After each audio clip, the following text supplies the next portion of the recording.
Soirée Barcelone face à Dortmund. On regarde peut-être rapidement, avant les images, les compositions d'équipe en commençant par le Barça. Oui, le Barça avec évidemment devant son trio Rafinha, Lewandowski, Yamal. Au milieu de terrain, Pedri, De Jong et Fermín López qui était titulaire ce soir plutôt que Gavi. Olmo est blessé en ce moment. Et puis derrière, Inigo Martinez préféré à Araujo comme c'est le cas depuis quelques semaines. Du côté... C'était Koubarsi titulaire. Bah oui, puisque... Il y a écrit Araujo. Il y a une erreur. C'était Koubarsi titulaire et Araujo remplaçant. J'ai failli faire une boulette. Et Guirassy titulaire à la pointe de l'attaque du Dortmund. Guirassy, oui, le deuxième meilleur buteur de la Ligue des Champions cette saison. Cette équipe de Dortmund avec devant Guirassy, Gittens, Brandt et Adeyemi. Au milieu de terrain, on va le voir apparaître, c'est Chukwuemeka qui est prêté par Chelsea depuis le mercato de janvier dans ce 4-2-3-1 aligné par l'entraîneur Kovac. David Berger, Michael Landreau ce soir à Barcelone. Trop fort pour Dortmund, effectivement. On disait que peut-être ce quart de finale était le plus disproportionné. Ça s'est confirmé. Impressionnant ce Barça. Impressionnant de partout. En plus, milieu de terrain, ils ont récupéré vraiment un Pedri qui a un niveau exceptionnel. De Jong aussi qui revient très bien. Et devant, il y a énormément de talent. En plus, Gauthier le disait hors antenne, les trois sont vraiment complémentaires. Ils ont des qualités différentes. Ils se complètent très bien. Et on parlait de Doué, mais... Yamal, c'est quelque chose. Ça fait encore un festival offensif pour le Barça. Un nouveau, c'était le 48e match cette saison, toute compétition confondue pour le Barça. Et figurez-vous que c'est déjà la 21e fois dans un match que Barcelone marque au moins 4 buts.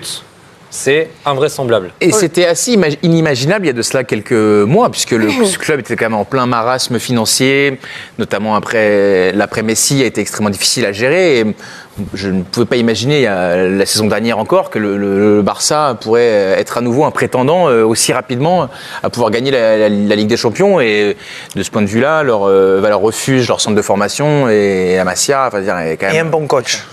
Bien sûr. Un bon coach. Hansi Flick, l'Allemand. Dans quelques secondes, je vais vous donner les nouvelles cotes des équipes quarts de finalistes après les matchs allés. Mais avant cela, une petite réaction. C'est Jules Koundé au micro de Philippe Carayon. Et bonsoir Jules Koundé. Bonsoir. Félicitations, parce que vraiment, merci. Quel plaisir d'admirer votre équipe.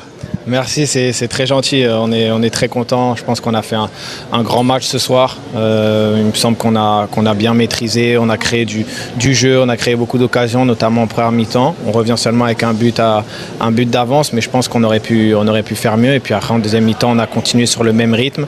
Et c'est une équipe qu'on a essayé de ne pas laisser respirer parce qu'on savait qu'elle était dangereuse en contre. Bon Jules, on peut penser que vous avez plus qu'un pied en demi-finale.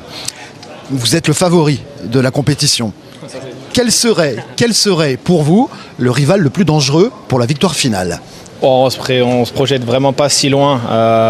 C'est vrai qu'on a fait un grand pas vers la qualification avec ce 4-0 ce soir, mais il faudra quand même aller à Dortmund et réitérer cette performance pour pouvoir se qualifier. Et puis après, on prendra l'équipe qui aura en face de nous. On ne fait pas ce genre de calcul. Si je vous propose une finale Barça-PSG, ça vous irait ? Peu importe, si on arrive en finale, déjà on est content, on verra bien qui on jouera. Merci, bravo. Merci. Et puisqu'on parle des cotes, le Opta qui fournit les statistiques fait une cote pour la victoire finale justement. Vous savez qu'avant les matchs allés, Paris était le deuxième favori de la compétition. Arsenal Il favori. est devenu le troisième. Arsenal avec le 3-0 contre le Real devient le favori selon les statistiques d'extrême justesse. 27-8, Barcelone peuvent rester deuxième. chez eux. Parce qu'ils ont battu les champions en titre. Dortmund 0, Aston Villa 0-7. Et le Real à 0-9. C'est Ils se basent sur quoi ? Parce que Comment ? Arsenal-Paris, ils sont censés s'affronter en demi. Hein. Oui, mais bon, c'est pour la victoire finale, c'est pas pour le... C'est peut-être par rapport à l'équipe que tu affrontes, Ouais. Oui. je pense. L'Inter, je les trouve pas. Arsenal, ils ont battu le Real, donc le Real, champion. Donc Non, mais c'est surtout les chances de l'emporter par rapport à la situation, Après, par rapport à leur niveau, leur domination, leur résultat du match aller. Les 4 premiers restent assez serrés, donc ça veut dire que si les demi-finales potentiels sont comme ça, les 4 sont vraiment, pour moi, prétendants. Ils ont pris des options, hein, les uns les Il y autres. a quand même 3 des 4 qui sont bien partis déjà pour se qualifier pour les demi-finales, et l'Inter a aussi fait ballottage favorable. En gagnant petite l'extérieur. partie du travail. Exactement. Luis Enrique avec Margot Dumont, la réaction de l'entraîneur espagnol après cette victoire 3-1 ce soir du PSG face à Aston Villa. Luis Enrique, très belle performance de votre équipe. On parle beaucoup du collectif, mais il y a aussi une vraie force mentale qui se dégage ce soir. Ça doit être une satisfaction pour vous. Oui, bien sûr. On a fait un match très complet. Pendant toute la rencontre, on a été supérieur à Aston Villa, on a dominé. C'était notre premier objectif. Le football est comme il est. Aston Villa a pris les devants au tableau d'affichage. Je pense que c'était un résultat injuste. Mais on a continué à insister, et on a fait une très bonne seconde période. On a été exceptionnel dans la finition, que ce soit Kvara, Désiré Doué ou même Nuno Mendes dans le dernier but. On est très contents. Vous venez de le dire, il y a eu ces choix, Kvara notamment et Désiré Doué. On m'avait dit en avant-match que les meilleurs joueurs doivent jouer. Est-ce que vous pouvez quand même nous parler de ces choix qui ont été importants ce soir ? Je pense qu'indépendamment de quel joueur débute la partie, ceux qui sont rentrés en cours de match ont été importants. Je crois que l'équipe transmet une énergie positive de la part de tous les joueurs. On travaille comme une équipe. Et on est devenus des spécialistes pour passer outre des situations négatives. Ça a été le cas à Manchester City, on était mené 2-0, c'était un peu injuste parce que l'adversaire n'avait pas fait grand-chose, mais ça nous a rendu plus forts, ça nous a donné de la confiance, et je crois que l'équipe transmet beaucoup de choses positives. Il y a ce match retour, vous allez avoir 6 jours pour le préparer, puisqu'il n'y a pas de match de Ligue 1 pour vous ce week-end. Ça, c'est important pour vous, et comment conserver cet avantage ?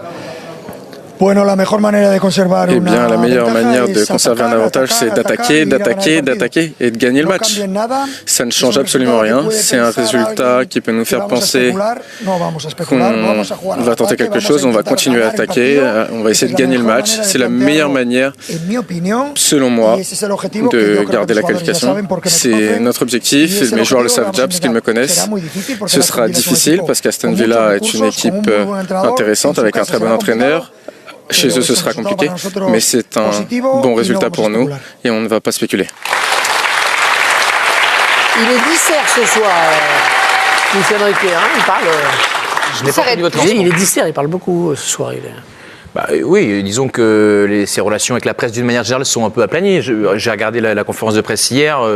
Oui, il est plus dans l'échange, mais il a fallu un peu de temps pour peut-être que les journalistes français, lui, s'apprivoisent. Avec les résultats aidants, c'est plus facile aussi, donc on peut que s'en féliciter. Tant mieux. Il y a moins de questions pièges aussi. Après, c'est toujours lié. Il y a plus de respect dans le. Non, mais c'est toujours lié aux résultats. Oui, les questions sont plus faciles à poser après une victoire. Demande de mariage, entièrement. Pour ce qui était Unai Emery, l'entraîneur espagnol également d'Aston Villa. Toujours avec Margot. Of course, the last goal is changing a little bit. Not a lot, because le dernier but change un petit peu, mais pas tant que ça. De toute façon, on va devoir gagner au match retour, on va devoir se battre. On va devoir marquer plus d'un but, gagner avec plus d'un but d'écart, mais on jouera à domicile avec nos supporters. On est fort chez nous, on va les affronter au match retour et on va essayer d'être acteurs. Est-ce que vous êtes heureux d'être revenu à Paris? Quel est votre sentiment?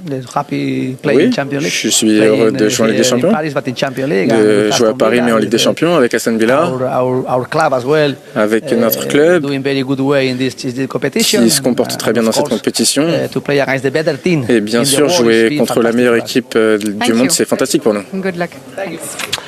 Et continuez d'y croire, il a raison, ça se passera mardi, le match retour, donc 21h sur Canal Plus Foot, et bien sûr mercredi sur Canal, vous aurez le match retour Real contre Arsenal. À suivre, c'est Click avec Pauline Clavière qui reçoit Gilles Rex, qui est un ancien technicien des scènes de crime, un peu comme Dexter, sauf que lui n'est pas tueur en série, c'est mieux.